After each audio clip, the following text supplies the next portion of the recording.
guys, welcome to this video. It's time to reset the service indicator of the Volvo V40. Let's press the ignition key once to turn on the contact, and then we have to press the OK button, reset button and start push button together, and let's hold it there for a while.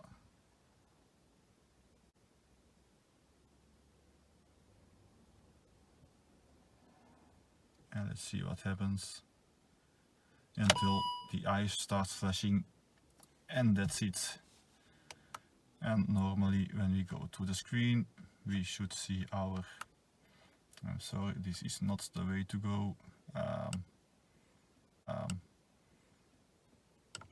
Now we can see by pressing OK,